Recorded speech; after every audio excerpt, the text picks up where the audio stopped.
قرآن کافی ہے نا؟ تو قرآن پڑھ. اس قرآن میں ہم اہل بیت کے بارے میں ایسی ایسی فضیلتیں ہیں جن کی تفسیر کی ضرورت نہیں. کہاں بیٹھے ہو شبیر بھائی؟ تمہارا مجمع جس کی تفسیر کی ضرورت نہیں. بی بی کہتے ہیں قرآن پڑھتے کیوں نہیں؟ دیکھ اس قرآن میں انما یرید اللہ، ہماری تطہیر کا ترانہ ہے. ارے کون ہے جو ہماری آنکھوں میں آنکھیں ڈال کر دعوی طہارت کر سکے؟ انما ولیکم اللہ، ہماری ولایت کا فسانہ ہے.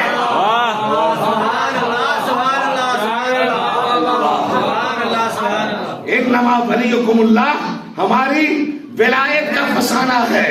لا تدخلوا بیوت النبی الا یؤذن لکم، یہ ہمارے گھروں کی عظمت و وسعت کا منہ بولتا ثبوت ہے. فی بیوت اذن اللہ، ہماری چوکھٹ کی دلیل ہے. اب من ہوا قانت آناء اللیل والنہار، ہمارے شوہر علی کا قصیدہ ہے.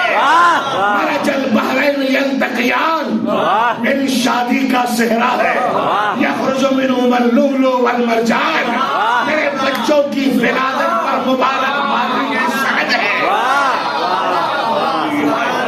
ان الذین آمنوا وعملوا الصالحات اولئک هم خیر البریہ، ہمارے شیعوں کی نجات پر اللہ کی طرف سے مہر تصدیق ثبت ہے. کائنات میں یہ خیر البریہ اللہ کی بہترین مخلوق، اس کی نجات پکی ہے. اور کیوں نہ ہو طفیل بھائی شیعوں کی نجات پکی، جس مالکن کو مانتے ہیں، جن کا قصیدہ پڑھتے ہیں، اس کا نام ہی ہے فاطمہ، اور فاطمہ کے معنی ہی ہے چھڑانے والی. فاطمہ کے معنی بچانے والی، فاطمہ کے معنی آگ سے الگ کرنے والی. یار کسی کا ماں باپ کا نام کمال رکھ دے، اس میں کمال پایا جاتا ہو یا نہ پایا جاتا، رکھنے کو رکھ دیا. نظام رکھ دیا، نظام پایا جاتا ہو نہ پایا جاتا. جمال رکھ دے، جمال ہونا وہ اسم با مسمى ہونا چاہیے. قاعدہ یعنی جیسا نام ویسا کام ہونا چاہیے. کائنات میں ہر ایک کا نام اس کی ذات کے لیے ہے. فاطمہ کا نام کائنات کی نجات کے لیے.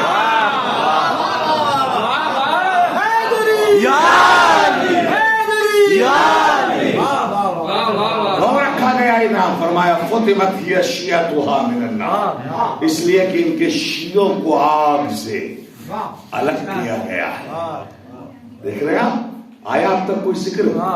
خدا کی قسم 2 جملے سنی اور میں آؤں گا فدق کے بارے میں بہت کچھ، چونکہ مسئلہ ملکیت کا تھا ہی نہیں، یہ وراثت کا تھا ہی نہیں، مسئلہ تو ہے. اچھا گواہ مانگے گئے نا، گواہ مانگے گئے، اور یاد رکھیے گا قابض گواہ لاتا ہے، مالک گواہ نہیں لائے گا. قابض گواہ لائے گا، مالک نہیں لائے گا. بھائی ایک زمین ہماری ہے، کسی نے آ کے قبضہ کر لیا تو اب میں کیا کروں گا؟ قابض کے خلاف مقدمہ دائر کروں گا. اب یہ قبضہ کرنے والا گواہ لے کے آئے گا کہ یہ زمین اس کی ہے یا نہیں ہے. میرے پاس تو تحریر موجود ہے. تو اس باغ فدق کے مقدمے میں دوسرا نقص یہ ہے کہ گواہ لانا چاہیے تھا قابض کو، مانگا جا رہا ہے مالک سے، سراسر غلط ہے. اچھا دوسری وجہ بھی سن لیجیے اس میں جو نقص ہے، اس لیے یہ کیس ہمیشہ کے لیے ختم. اور یہی تو وجہ ہے کہ اس وقت بھلے نہ ملا ہو بی بی کو فتح، لیکن بعد میں انہی کے وارثوں نے، بعد میں انہی کے وارثوں نے، غصب کرنے کے وارثوں نے، کبھی مامون نے لوٹایا، عمر بن عبدالعزیز نے لوٹایا. بھائی نہیں تھا تو دیا کیوں؟ اور جب تھا تو غصب کیوں کیا؟ یہ دینا اس بات کی دلیل ہے حق آج نہیں تو کل اپنے کو منوا لیتا. صلوات پڑھے محمد.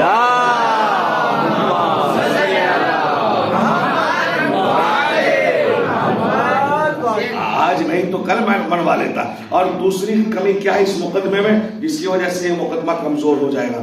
ہاں دوسری وہ یہ ہے کہ جو غاصب ہو وہ حاکم نہیں ہو سکتا. بھائی اگر آپ کی چیز پہ کوئی قبضہ کر لے تو کیا فیصل بھی وہی کرے گا؟ منصف کے آستین میں ہے خنجر چھپا ہوا، فیصلہ کرنے والے ہی ہیں قاتل آج کل. تو بھائی فیصلہ وہ کرے جو مدعا علیہ نہ ہو. مدعی اور مدعا علیہ دو چیز ہے، اور اس کے بعد وکیل اور جج، یہ ہے نا. تو یہاں جو مدعا علیہ ہے، جو غاصب ہے، وہی حاکم بنا بیٹھا ہے. یہ سراسر اصول کے خلاف ہے. ہونا تو یہ چاہیے تھا کہ جب بی بی نے باغ فدق کا مطالبہ کیا، چاہے ملکیت کیا وراثت، اب مجھے بس نہیں، تو کسی جج کو بیٹھاتے، کسی قاضی کو بلاتے، قاضی دونوں کے مقدمہ سنتے، اور پھر جس کا مقدمہ مضبوط ہوتا قاضی اس کے حق میں فیصلہ دیتا. یہاں بھیا فیصلہ پہلے دے دیا گیا اور قبضہ بھی پہلے کر لیا گیا. تھک گیا نا تم؟ صلوات پڑھو. اللہم صلی علی محمد وآل محمد. ٹھیک ہے، لیکن ماشاءاللہ کلیئر تو ہو گیا نا. یہ ساری چیزیں بہت ضروری تھی. کلیئر ہو گیا نا. چلیے، لیکن روایت میں کہ بیوی کے خطبے، سب چھوڑ رہا ہوں، بیوی کے خطبے کا اثر ایسا پڑا کہ انہوں نے بھی تحریری طور پر لکھ کر دیا، لیکن ایک ظالم اس تحریر کو بھی چھپا گیا. اللہ اس کو غارت کرے. چھپا گیا، تحریر لکھ کر دی. پھر جب چھپا گیا تو گویا کہ تحریر ختم ہو گئی، رہی نہیں. بی بی نے آخر میں کیا کہا جانتے ہو؟ خدا کی قسم، فدق کیا چیز ہے؟ بی بی تو ان میں حقانیت منوانے گئی. لوگ کہتے ہیں جب معلوم تھا کہ فدق نہیں ملے گا تو بی بی گئی کیوں؟ میں کہوں گا یہ اعتراض پیغمبر پہ کرو. جب پیغمبر کو معلوم تھا کہ قلم دوات نہیں ملے گا، پیغمبر نے مانگا کیوں؟ پیغمبر جانتے تھے قلم نہیں ملے گا، پھر بھی مانگا. دوات نہیں ملے گی، پھر بھی مانگا. کیوں؟ تاکہ ایک منافق کے چہرے سے نقاب لگ دے. اسی طرح بیوی جانتی تھی فدق واپس نہیں ہوگا، لیکن پھر بھی مطالبہ کر کے ایک اور منافق نہیں سمجھ رہے. کاش کے سمجھ جاؤ. بے نقاب کیا، دوسرے کو نبی نے کیا، پہلے کو بیٹی نے کیا، ہوئے تو دونوں بے نقاب. بہرحال آخر مرحلے میں آ رہا ہوں. بی بی نے کہا ہاں لے تھام لے جاگیر فدق کی ناکا کو. یاد رکھنا ہے جملہ کسی مولوی نے سنایا نہیں ہوگا، شاید تمہیں میں سنا ہوں، یہی ترجمہ صحیح ہے. لے تھام لے، نہیں دیا نا قسم، لے کیا کہو چھوڑ. لے تھام لے جاگیر فدق کی ناکا کو. نکیل بھی ڈلی ہوئی ہے، مہار بھی لگی ہوئی ہے، کچاوا بھی سجا ہوا ہے، یعنی پورا تو سیراب ہے نا. یہ تشبیہ جو دی ہے نا بی بی نے، بالکل ایسی جیسے علی نے تشبیہ دی تھی خلافت کو. جب خلافت خود چل کے علی کے پاس آئی نا، علی نے کہا چونکہ میں امت کا ناصر و مددگار ہوں، امت ناصر ہونے کی وجہ سے مجھ پر حجت تمام نہ ہوتی تو میں تمہاری اس خلافت کو، تمہاری خلافت تمہاری خلافت کو کبھی قبول نہ کرتا. کیا کرتا؟ تمہاری اس خلافت کی مہار کو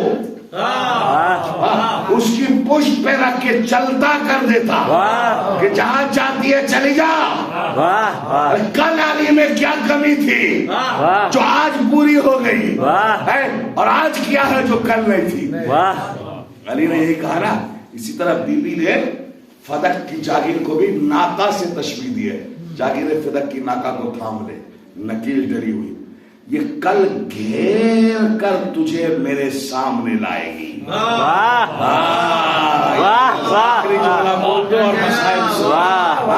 تھام لے، لیکن بھول نہ جانا کل گھیر کر تجھے میرے سامنے لائے گی میدان حشر میں، جب مقدمہ چلے گا مدعی میں ہوں گی، لیکن میرا بابا مصطفیٰ فیصلہ کرنے والا حکم الحاکم، اس وقت جواب دے گا سیعلم الذین ظلموا ای منقلب ینقلبون، اس وقت ظالم کو پتا چلے گا کہ وہ کس کی طرف لوٹائے گا، کس کی طرف لوٹائے گا، اس وقت پتا چلے گا۔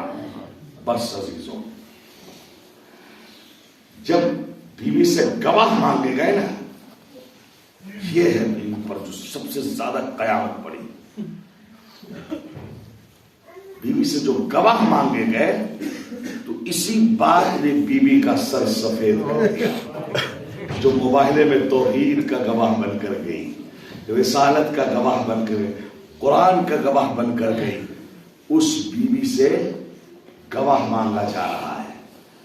سر کے بات سمجھ، یعنی بیوی کی صداقت پر انگلی اٹھائی گئی، بیوی کو جھٹلایا گیا، گویا کہ اس بات نے بطول کا سر سفید کر دیا، گواہ ہے تیری صداقت کے۔ اللہ اکبر، اتنا غمگین ہوئی زہرا۔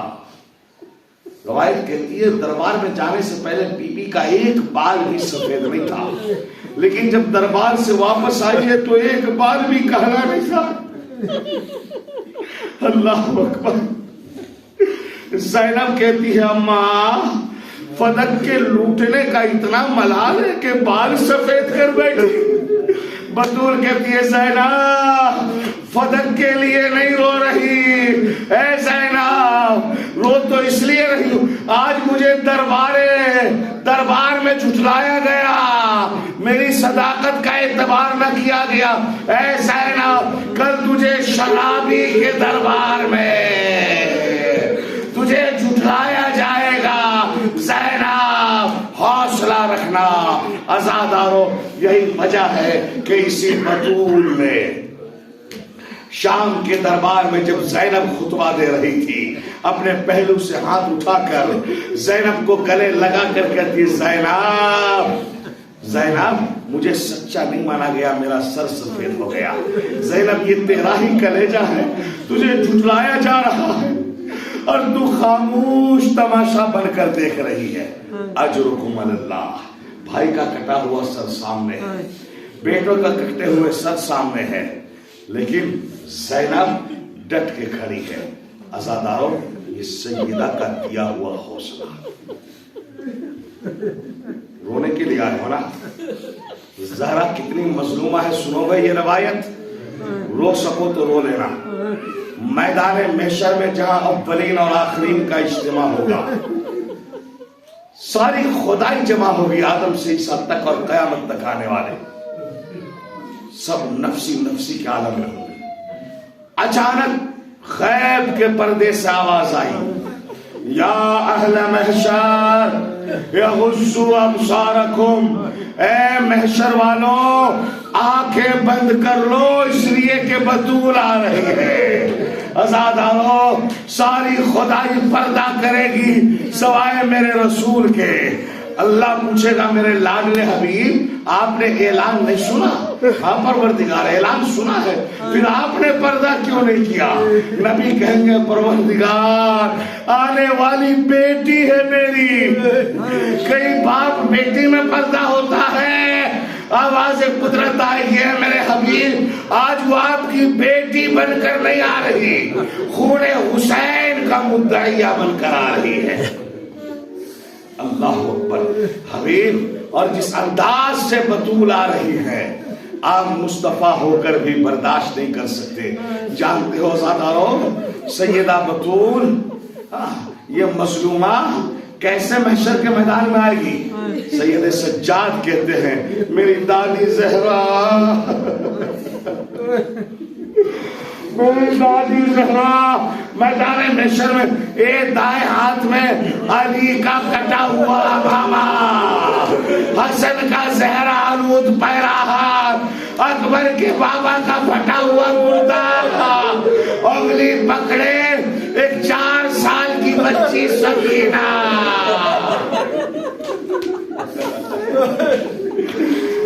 مدینہ اسے بھی لیے ہوئے بطول محشر کے میدان میں آئے گی، عرش کے قریب جائے گی، جا کر پائے عرش میں عرش کے تخت کو جھنجھوڑے گی ہاتھ ڈال کر اور کہے گی اے احکم الحاکمین آج تیری ساری خدائی جمع ہے، تیری ساری مخلوق موجود ہے، پروردگار اس ہجوم میں میرے حسین کا قاتل بھی ہے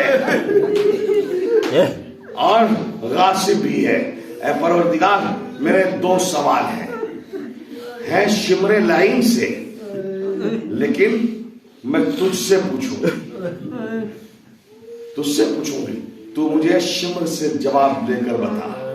اللہ کہے گا بطول اس ملعون سے خود کیوں نہیں پوچھتی؟ ایک مرتبہ بطول کہے گی پروردگار اس لیے کہ میں ماں ہوں، کس ماں کا کلیجہ ہے کہ اپنے بیٹے کے قاتل سے بات کرے؟ ارے وہ تو زینب کا جگر تھا، کبھی حسین کے قاتل سے بولی، کبھی عباس کے قاتل سے، کبھی اون و محمد کے قاتل سے۔ پروردگار میرے حسین کا قاتل ہے، میں اس کا چہرہ بھی نہیں دیکھ سکتا۔ اللہ ہو عزاداروں، آواز قدرت آگئی، ٹھیک ہے بطول کر سوال، مگر دونوں سوال اکٹھے نہ کرنا، وقفے سے کرنا ورنہ میرا عرش گر پڑے گا۔ اللہ اکبر۔ پہلا سوال کرنے کے لیے بطول آگے بڑھے گی، بس سادہ مسائل نہیں، رو سکو تو رو لینا، آگے بڑھے گی، سکینہ کو آگے کر کے کہے گی پروردگار ہماری 4 سال کی بچی سکینہ کے رخسار کے داغ دے اور شمر لعین سے پوچھ کر بتا کہ میری بچی سکینہ کا قصور کیا تھا؟ ظالم کا جب جی چاہا کبھی بازاروں میں مارا، کبھی درباروں میں مارا، کبھی تازیانہ، کبھی تماچے، ایسا لگے گا عرش گر پڑا، اللہ عرش کو رکنے کا حکم دے گا، بطول جلدی سے دوسرا سوال کر ورنہ میرا عرش گر پڑے گا۔ بطول کہے گی پالنے والے زمانے میں یہ بات پھیل گئی میرے حسین کو 13 ضربوں سے مارا گیا۔ پالنے والے قتل کے لیے تو 1 ضرب کافی تھی، یہ 13 ضربیں کیوں چلی؟ ذاکر تو پڑھتے ہیں یا بعض کتابوں میں کنجر خند تھا، بی بی کہے گی مالے کنجر خند نہیں تھا، خنجر کند نہیں تھا، خنجر تو بہت تیز تھا۔ معبود یہ 13 ضربیں چلی میں بتا رہی ہوں، یہ جب جب حسین کے گلے پہ خنجر رکھتا، میں وہاں تھی نا، میں کربلا میں موجود تھی، میں آگے بڑھ کے اپنی کلائی رکھ دیتی، اے شیب میرے بیٹے نے کیا بگاڑا؟ پروردگار 1 ضرب میں گلا نہ کٹا، چونکہ میری ہتھیلی پہ پہلے خنجر چلا، 13 ضربیں اس لیے پہلے ہتھیلی کٹی پھر حسین کا گلا کٹا۔ پروردگار یہ میں چادر ہٹا رہی ہوں، میری کلائی دے، یہ میرے بیٹے کا بھی قاتل ہے، رسول کی بیٹی کا بھی قاتل ہے۔ پروردگار انصاف انصاف۔